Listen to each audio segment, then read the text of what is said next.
మధ్య ఆకర్షణ ఘన పదార్థాల్లో ఎక్కువగా ఉంటుంది. కణాల మధ్య ఒక ఆకర్షణ అనేది ఘన పదార్థాల్లో ఎక్కువగా, వాయు పదార్థాల్లో తక్కువగా, ద్రవ పదార్థాల్లో మధ్యస్థంగా ఉంటుంది.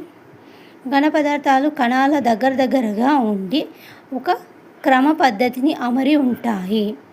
వాయువులలో కణాలు స్వేచ్ఛగా చలిస్తుంటాయి. పదార్థపు కణాలు నిరంతరం కదులుతున్నప్పుడు మాత్రమే వ్యాపనం సాధ్యమవుతుంది. వాయువుల వ్యాపన వేగం ద్రవాలు లేదా ఘన పదార్థాల వ్యాపనం వేగం కంటే ఎక్కువగా ఉంటుంది. ఓకే, ఇది ఫస్ట్ లెసన్.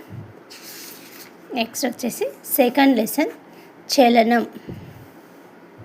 ఓకే,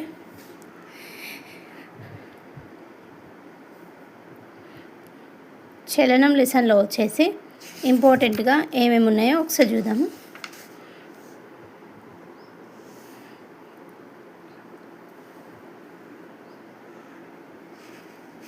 ఇవంతా కూడా ఈ పేజీ వైజ్గా ఉన్నాయి. ఈ పటం చూసి ఈ కింద అంతా కూడా ఎక్స్ప్లెనేషన్గా ఉంటుంది. ఇందులో మనకు వచ్చేసి ఏమి ఇంపార్టెంట్గా ఏం లేదు.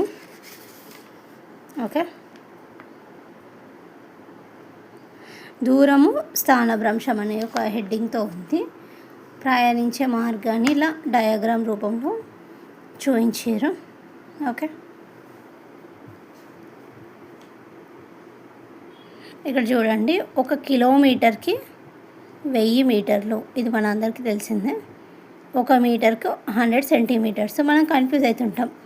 1 kilometre is equals to 1000 metres. 1 metre is equals to 100 centimetres. ఇట్లా మనం ఇట్లా రాసుకుంటే మనకి గుర్తుంటుంది.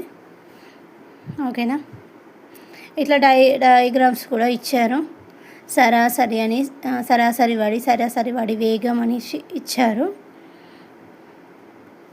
అయితే ఇక్కడ చూడండి, సాధారణంగా దూరము స్థానభ్రంశం రెండు కూడా కాలం పైనే ఆధారపడే భౌతిక రాశులు అని ఇచ్చారు. ఇది